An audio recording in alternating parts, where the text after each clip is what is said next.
Hi, my name is Tokini Peterside and I am an under 40 CEO. The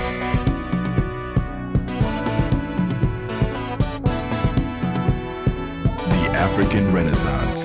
The concept that the African people and nation shall overcome the current challenges confronting the continent and achieve cultural, scientific, and economic renewal is here, with young men and women taking the lead. Some call them the new school heroes.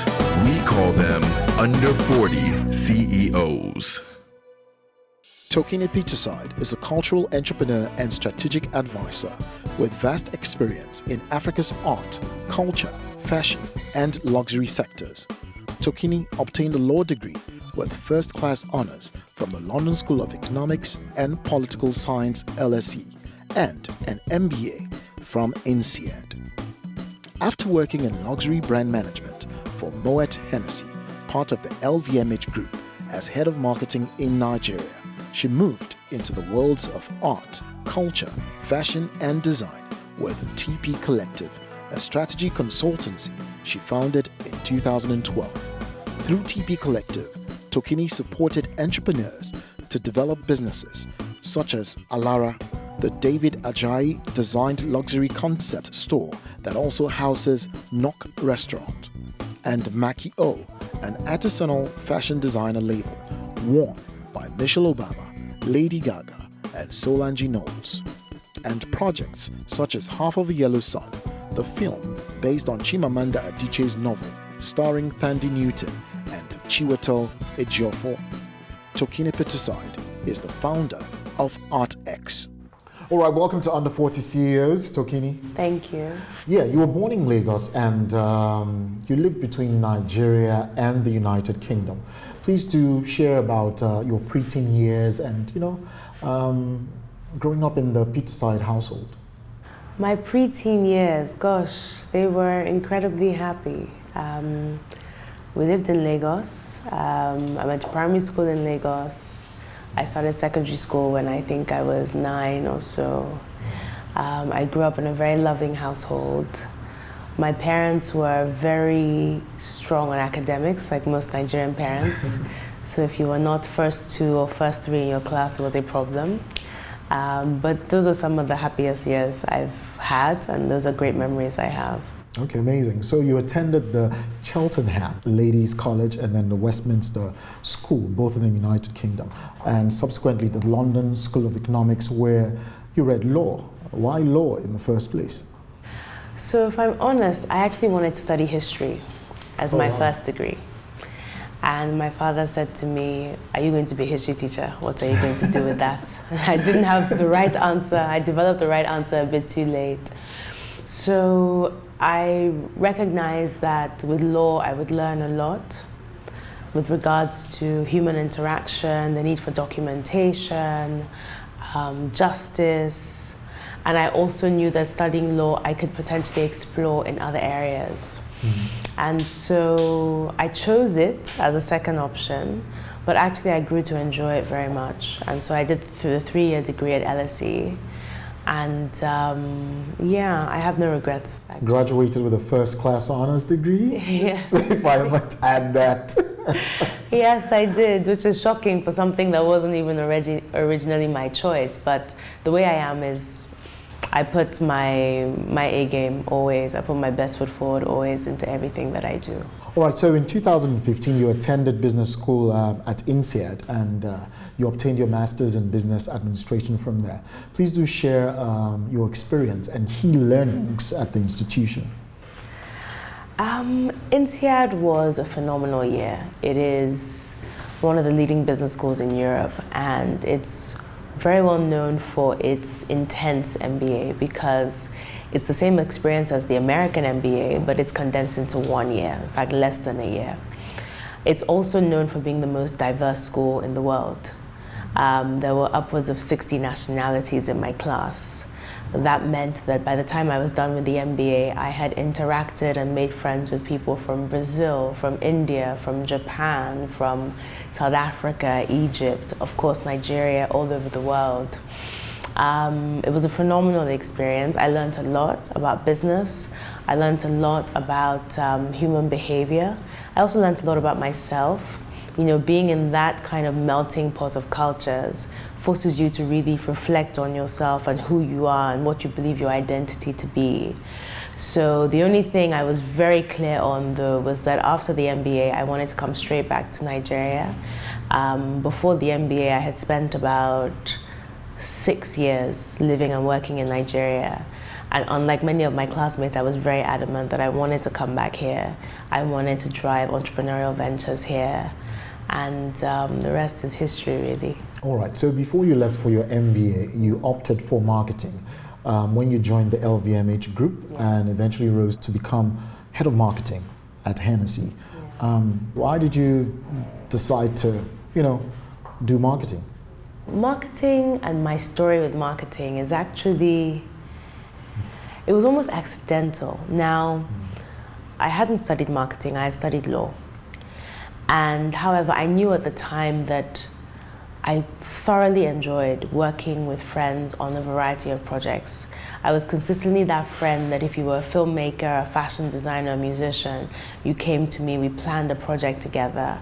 I would help you develop your logo, I would help you develop your website, I would help you develop events, proposals. I was doing a lot of things that were marketing, and I still did not fully understand in my younger years what the label marketing meant. Now, by the time I moved back to Nigeria in 2008, I had a much better understanding of this field.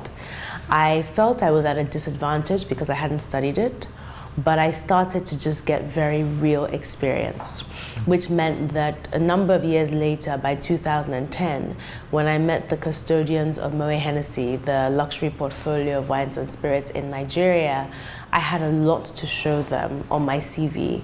Projects that I had done, events that I had organized, and various things like that, that actually gave them the confidence to believe that I could run a series of projects for them. So they invited me to run Hennessy Artistry for them. I did a special project in 2009, which would launch the careers of Bez and Ice Prince, for example, working with notable producers such as Kobamza Suko. And they were so excited by what I had done. I just thought, oh, I've done a good job. I didn't know at the time that it was the strongest Hennessy Artistry campaign they had ever delivered. And also on a very moderate budget, because I had just worked, I had worked around the clock getting people to buy into the brand, to buy into the brand's vision. And when they saw that, they made me an offer to come in-house. I was first the communications and events manager, and by this point I was running a portfolio of 9 brands. Within a year, they promoted me to head of marketing, and I ran everything across advertising, sponsorship, PR, events, digital marketing, the works really. So my story with marketing is now one of love and passion. It is what I really enjoy, especially experiential marketing. And I'm very grateful for the experiences that I've had. All right, so by 2012, it seems the entrepreneur in you was ready to be unleashed when you created and founded TP Collective. So what problem was that designed to solve? TP Collective is a strategy consultancy that is now morphing into a holding company, aiming to build brands that are cultural ambassadors for Africa and for Nigeria as well. We have worked thus far in fashion, we've worked in art, we've worked in film, music, food, and the aim is to take these essential elements of African culture and identity and to work at transforming them into global brands with the potential to go across the world and be ambassadors for our culture. So some of the projects we've done, for example, involve ALARA, the luxury concept store that Rennie Falawiyo conceived, which David Adjaye-designed. We worked very closely with Mrs. Falawiyo as her project developers. We did everything from looking at the construction development to the branding of the business to putting together the business teams and the creative teams, traveling all over the world, pitching to international brands about the opportunities in Nigeria. In 2016, when I got back from my MBA, I decided that I wanted to move TP Collective much more directly in the entrepreneurship angle. So meaning that instead of just consulting for clients, we would also develop our own businesses that could fulfill the mission that we felt so strongly about.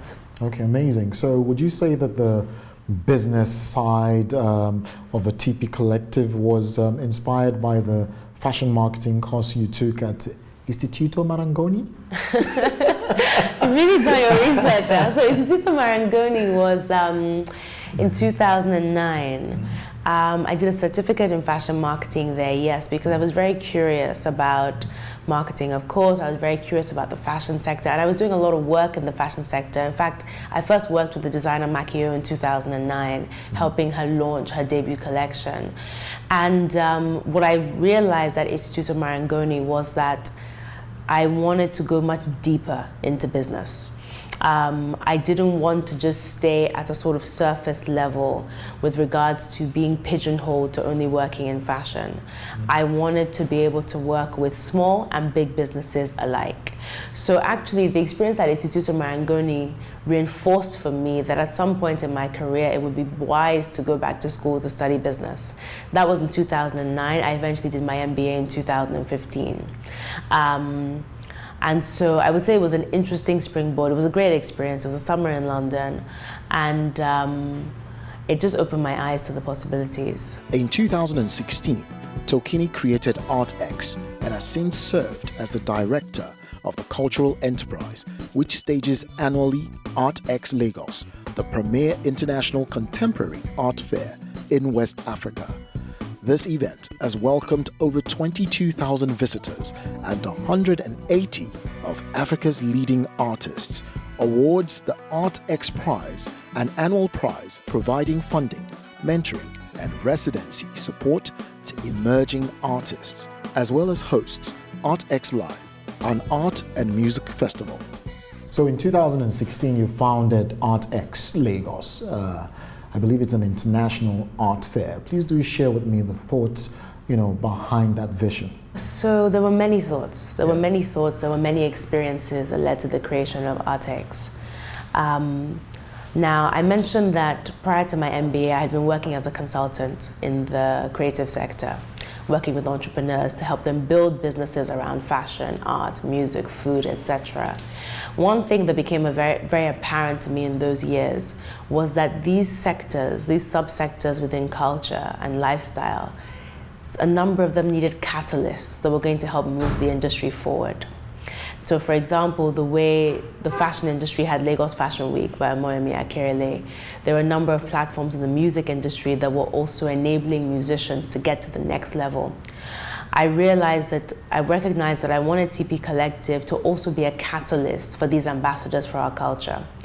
And so I started to just do my research. I spoke to many, many artists of all ages and all experience backgrounds. And I had been collecting art for many years by this point. I was a huge lover of the arts, but I started to pay a lot of attention to the difficulties that were being faced in the sector. For example, to how disconnected a number of artists in Nigeria felt from the global art market. I also looked at the fact that Lagos had the potential to be a phenomenal cultural destination on the capital, but there wasn't a nucleus or an opportunity that could bring the international market here to experience what we had. Another problem I also wanted to address was, again, because of the disconnect, young artists feeling as though they potentially needed to emigrate in order to have the kinds of careers that they dreamt about. And so, looking at all of that, I just thought one solution to this problem could be to multiply the patronage and demand for art locally, to get more Nigerians, more Africans seeing themselves as art patrons, joining the groups of collectors that existed, and creating that culture of collecting and recreating the culture of art appreciation. All right, so talking about positioning Lagos as the destination, in July of 2018, you led the visiting French president, Emmanuel Macron, through a special exhibition by Artex. How did that feel? It was hugely exciting, and a lot of pressure. A lot of people don't know that we were actually invited by the French president's team directly, in that they reached out. And at first I just thought, who's this French lady emailing me? And I wasn't sure who she was really. And then she came to Nigeria and said she wanted to have a meeting. And it turned out that she was one of President Emmanuel Macron's closest advisors, especially looking at his policy and focus on Africa over the next few years. And she just said they had been following what Artex Lagos had done in our short lifetime, and they felt that this was the ideal platform to introduce him to the best of contemporary art in Nigeria. So tell me, I know you're very well traveled. How has travel and interacting with different cultures helped to shape your person? I mean, traveling is just such an essential part of life. I feel it's so important to experience cultures and lives beyond your day-to-day environment. I've been traveling, I've had the privilege of being able to travel from when I was a young child. My parents would take us on holidays 1 to 2 times a year, and we got to see the many places around the world. But it was after university that I started traveling in my own right. And some of the first trips I took were during my gap year, after university, after law school in the UK, where I was very curious about certain countries, one of them being India, for example. So I got together with a friend from the UK and we went to spend a month in India. Wow. We traveled all over the country. We went from Delhi to Mumbai to Kerala to Jaipur to Ranthambore. We went on tiger safari, we went to palaces.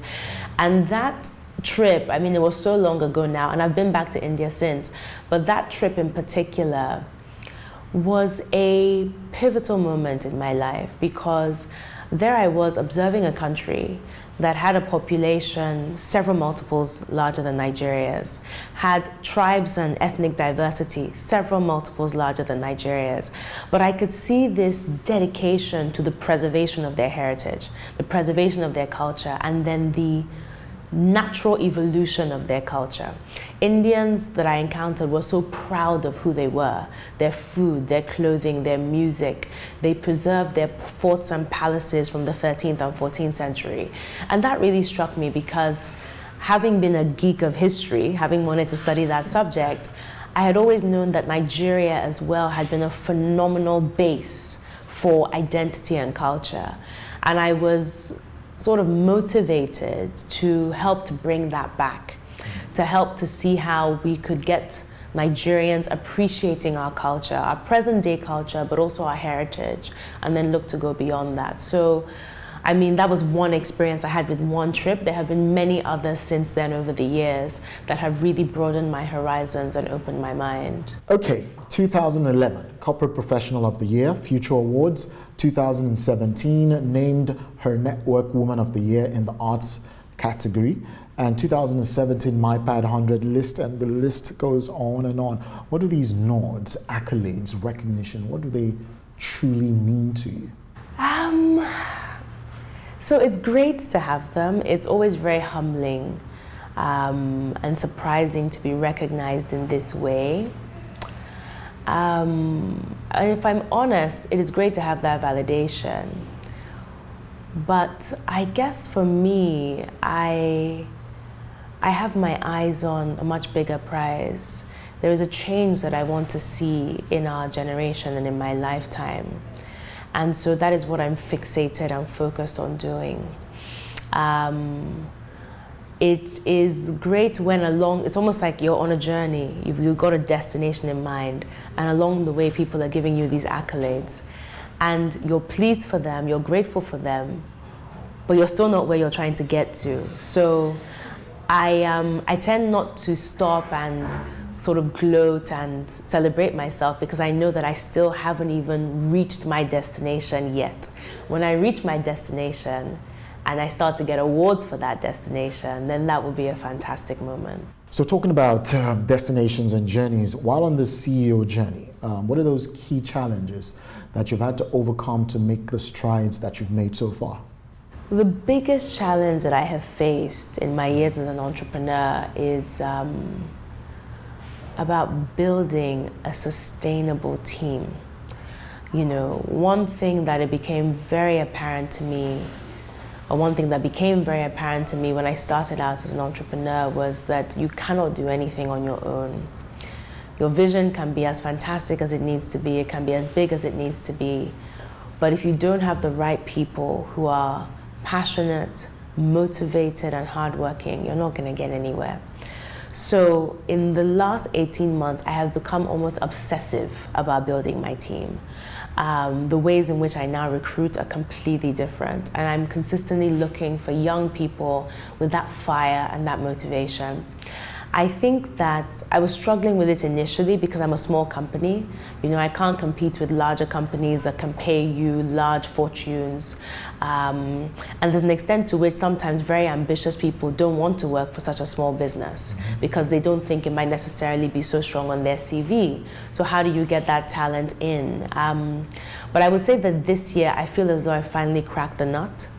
I have succeeded this year in pulling together a team of people who are pretty remarkable in their ways. We just delivered our third art fair for Artex Lagos, and it was universally acknowledged as the best we had ever done. All right, so tell me about your leadership style. My leadership style has changed.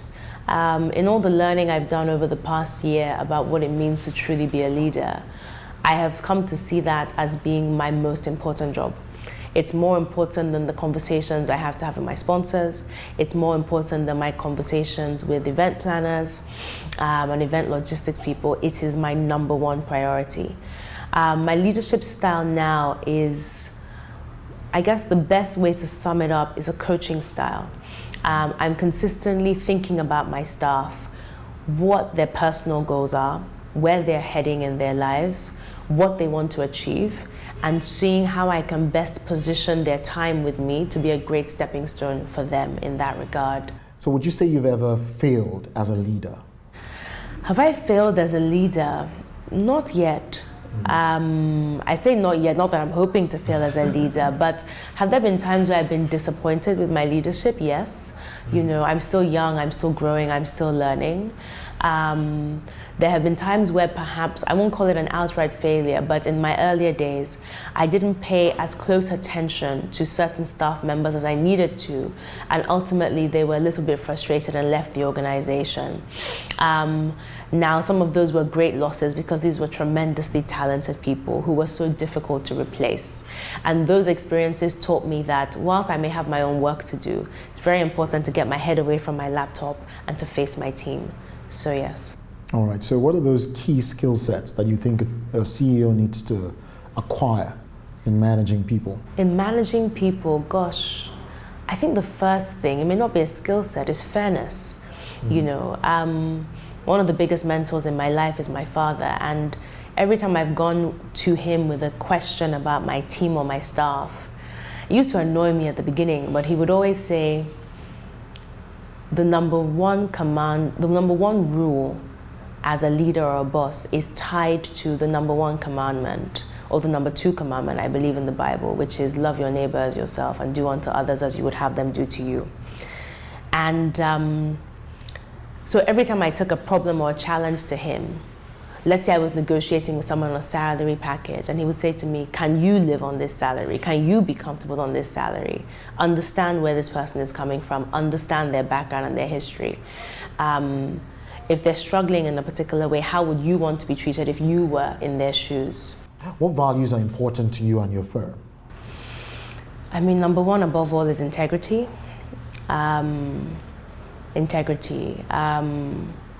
You know, we're trying to show that it's possible to do business in Nigeria in a way that is honest, it is clear, and it's transparent. Another very important value for us is hard work and grit. You know, a lot of people see what we do, they experience what we do, and at Artex Lagos, they have a blast with what we do. And it looks as though we're dealing with the fun side of life. And we always say internally that if people knew how much we put in to get this thing done, they honestly would not believe it. Another value for us as well is family and collaboration. It's so important to me that we are enjoying ourselves as a team, and that above all is very important to me. So it's a mix of playfulness, as well as compassion, and then we're fierce. Yeah. Amazing. So what would you say is the biggest letdown that you've encountered in business so far? My biggest letdown It would have to be some of my earlier experiences with Artex Lagos, whereby I found that the simple story of trust I had placed in certain individuals was perhaps misplaced. Recognizing that there definitely is value in having contracts and entering into contracts with people, no matter how benevolent you may believe them to be. But I would honestly say that Artex Lagos thus far has been a story of grace, and it has been a story of just unbelievable blessing. A visionary and tenacious leader who leads with fairness and values integrity, Tokini Peterside is creating value for the West African art industry. However, we need to find out how much value she places on her lifestyle choices. All right, so I have a few quick fire questions for you. What do you love to eat? Everything. Gosh, what do I love most? Plantain, corned beef stew, beans, snails. I love food. All right, foodie. How would you describe your fashion style? Classic, but with an edge. What are your favorite brands to wear? My favorite brands? For day-to-day wear, I love COS. For occasion wear and special occasions, I've just discovered this incredible brand, Marco di Vincenzo. Love it. Yeah, I would say those. Your favorite car to drive? I'm a terrible driver. But the car I've always wanted to have is, if you remember those old school Mercedes Benzes, the big ones, the big Tokumbo Benzes, I've always wanted to just take one, gut it out, fit it with beautiful leather seats, and just drive that massive vintage car. Yeah. Amazing. So what's your favorite travel destination? Italy. Tell me, what other CEOs do you currently look up to? Oh, there are a number. I look up to my father. At Tokini Peterside, I look up to Moabudu. She's achieved so much. I look up to Herbert Wigwe, CEO of Access Bank. They have a phenomenal vision as an organization, so I really look up to him. Yeah, I would say those three for now. Your favorite book of all time? I'll tell you a work of fiction and a work of non-fiction. Fiction is The God of Small Things by Arundhati Roy, an Indian writer.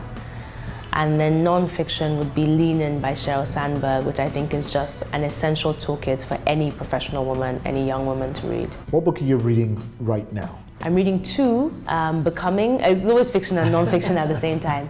I'm reading Becoming by Michelle Obama. I know that, I don't even want to read the reviews. I don't want anybody to spoil it for me. And then I'm also reading Stay With Me by Ayobami. I think her surname is Adebayo. I've heard it's fantastic, so I just started reading that. All right, lastly, tell me, Tokini, what makes you happy? Love makes me happy. There's a love between Team Artex right now that makes me so unbelievably happy. They are in sync like a family in a way that I had always dreamt I would want my team to be. There's a love that I get from family, from friends, without which I would not be able to do half of the things that I'm able to do in this world.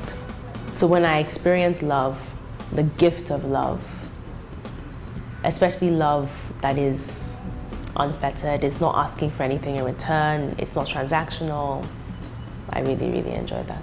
All right, thank you for coming on Under 40 CEOs, Tokini. Thank you for having me. Hi, my name is Tokini Peterside, and you too can be an Under 40 CEO.